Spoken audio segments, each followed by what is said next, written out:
This is Barry Zalma speaking for Claim School Incorporated's blog, Zalma on Insurance. Today it's time to talk about why insurance fraud succeeds and why it is time for insurers to be proactive against fraud.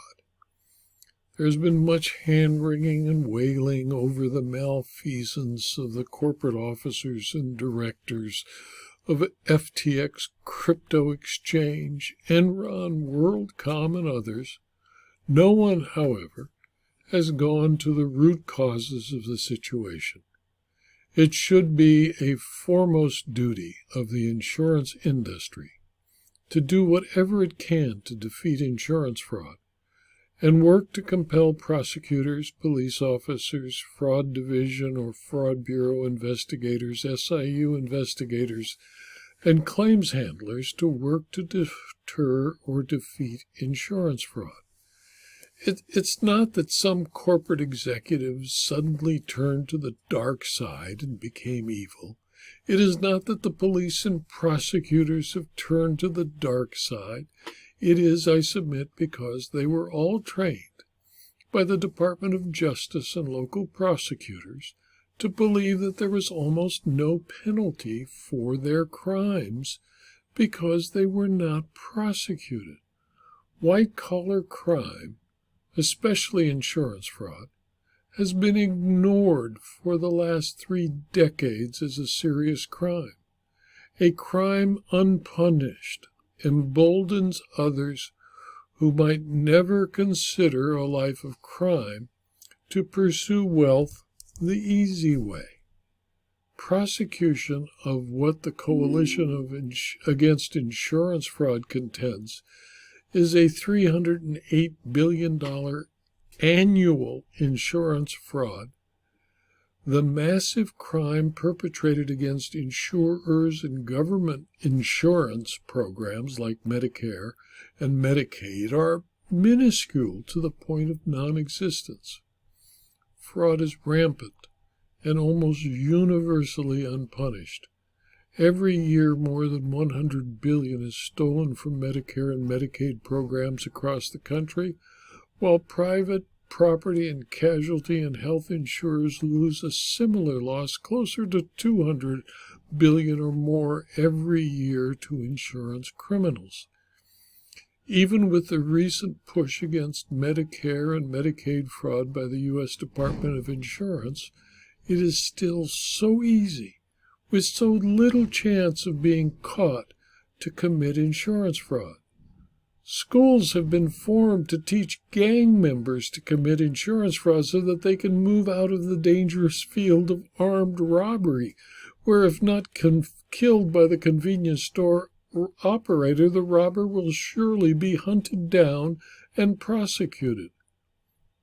In my 55-year career, trying to defeat or deter insurance fraud, I've been told by prosecutors that the robbery of a convenience store with a gun where no one is hurt and $300 is stolen is more important than a $2 million fraud against an insurer perpetrated by the stroke of a pen in the hands of an insurance criminal. The prosecutor refused to prosecute the insurance criminal, and the insurer I was representing was compelled to defend the lawsuit filed by the fraud without any assistance from the criminal justice system. It appears to me that 1, the police and prosecutors ignore the person who commits a white-collar crime. 2, insurers as victims of crime are disfavored. And 3, some police officers, prosecutors, and judges believe that an insurance company cannot even be the victim of a crime. Unlike all other crime victims, insurers are required by statute to fund local police agencies and prosecutors, conduct the entire investigation, and present the case to the prosecutor on pain of being fined heavily or losing the right to do business in the state. The prosecutor will then review the materials and usually refuse to prosecute for lack of sufficient evidence. Police agencies, except for insurer paid-for insurance fraud bureaus, ignore insurance fraud and many other white-collar crimes. California has created a special investigative unit, statute and regulations that requires such efforts on the part of the people in the business of insurance, with the full set of the regulations available at the link set forth in the blog post. The California SIU regulations were approved in their final form, effective on October 1, 2020. The SIU regulations attempt to micromanage the work of insurance company efforts against insurance fraud, and were enacted following a model act of the National Association of Insurance Commissioners, the NAIC. The California Department of Insurance, the CDOI, since the first enactment of the regulations, has audited hundreds of insurers regarding the SIU regulations, and found that most insurers doing business in California that were audited were in violation of some portion of the SIU regulations. Major fines, as much as $10,000 per violation, may be imposed on those insurers who refuse or fail to comply with the SIU regulations.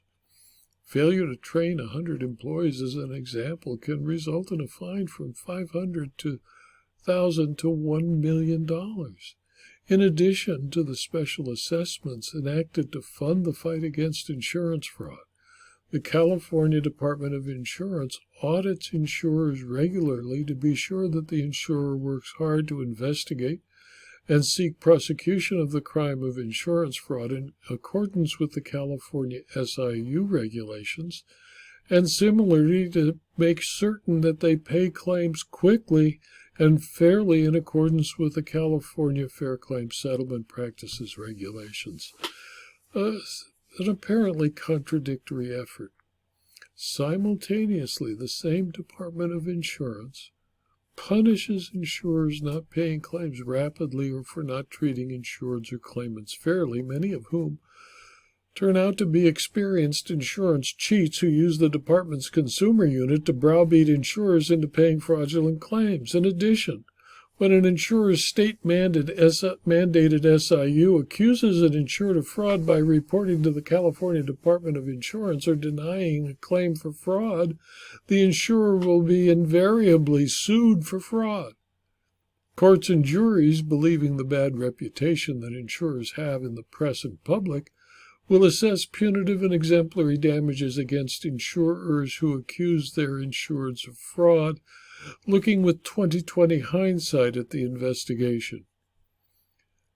As a result, most insurers will work to settle out of court any bad faith suit brought, even ones brought by fraud perpetrators who they are certain committed the crime.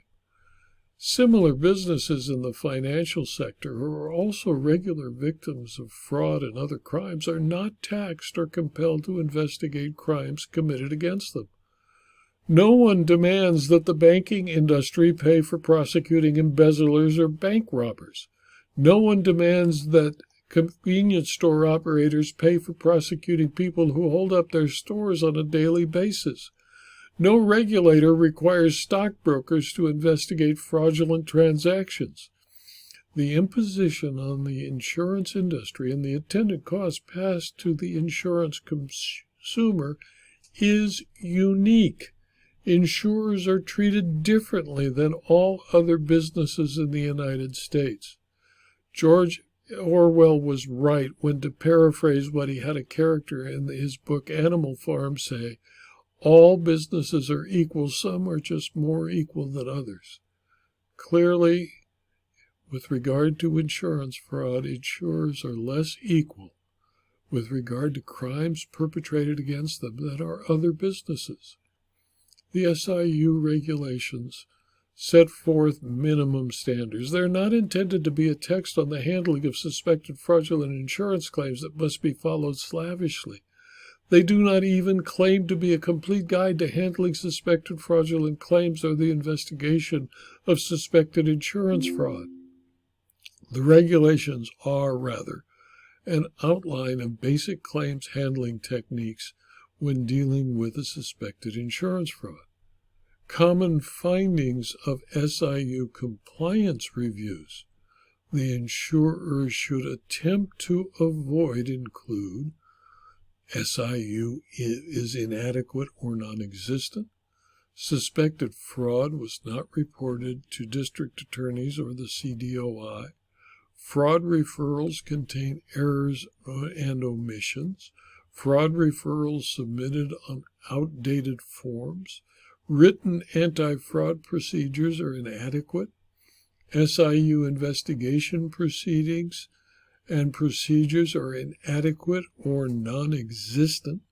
Continuing training of claims personnel is not received by the SIU. Continuing training of SIU members are not received. Anti-fraud training is not provided by the SIU to all of the claims employees at the insurer. Training records are incomplete or non-existent. Annual compliance report was delinquent, or annual compliance report was inaccurate or incomplete, and third-party administrators contracted SIUs were not monitored by the insurer. When an insurer is found wanting, it will be fined by the CDOI and could even lose the right to do business in the state. Other states have similar statutes to the California statute, and regulations followed model statutes and regulations created by the NAIC. Now, do insurers get their money's worth from the Insurance Frauds Prevention Act and the SIU regulations and the special taxes they pay for fighting fraud? Not really. Since what drives fraudsters to pursue this type of crime is the fact that insurers and insurance regulators are unwilling to prosecute offenders. According to insurance fraud in the United States statistics, only a tiny proportion, not even 2%, of frauds are prosecuted. The reasons for avoiding prosecution include high trial expenses and unpredictable outcomes, but even though it might be costly and demanding, the prosecution may serve as a possible and plausible threat to deter fraudsters from doing insurance fraud. But the results don't show that. Insurance fraud prosecutions and investigations are anemic. Every 2 weeks, I publish in Zalma's Insurance Fraud Letter reports of convictions for insurance fraud. Most convictions appear to be about frauds directed against federal insurance programs like Medicare, Medicaid, flood, and crop insurance programs. Many of the convictions are the result of a key tam or whistleblower suit, rather than from investigations by insurers or governmental agencies.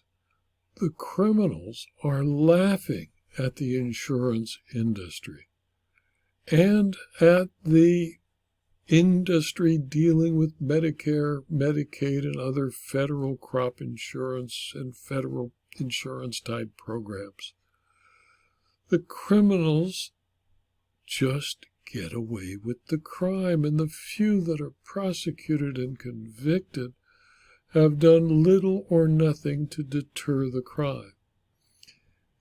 If they are one of the few criminally convicted, they face an average sentence of only 5 years probation and 60 days in jail.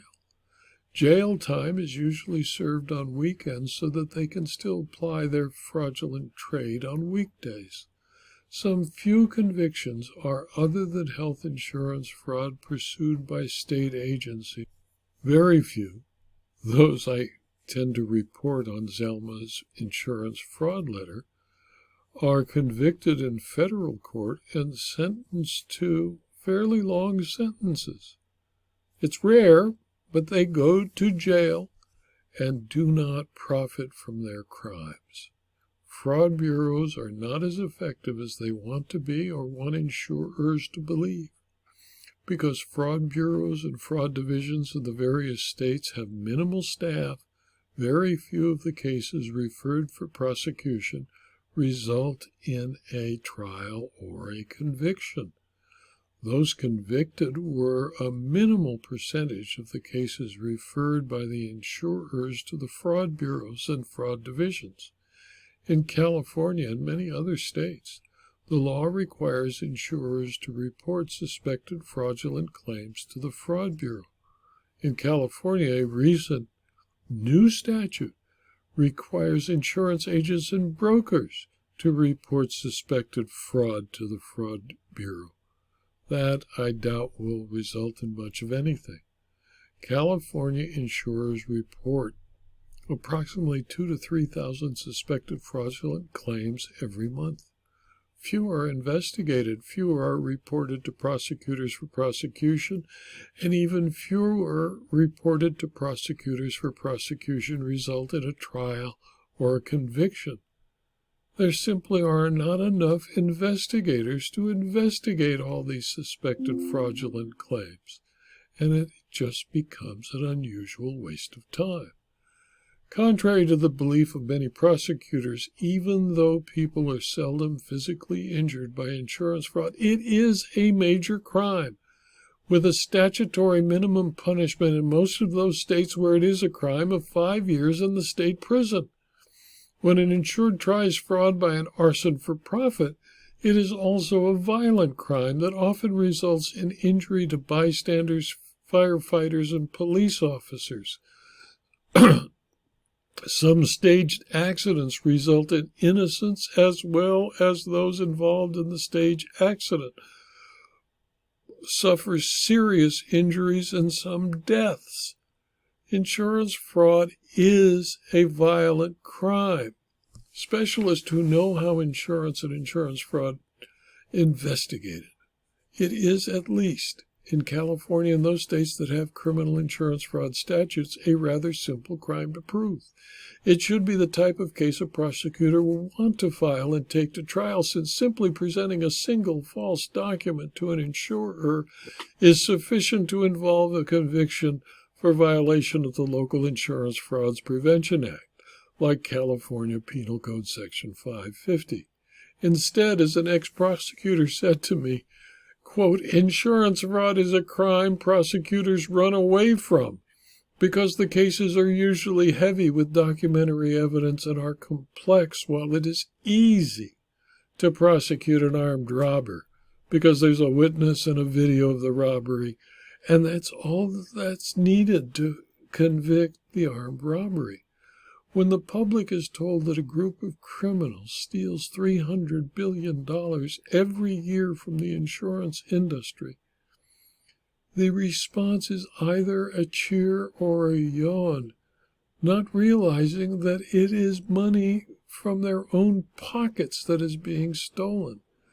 Everyone involved in the business of insurance and everyone who buys insurance must make it clear that they are angry with what is happening to the insurance premium dollar."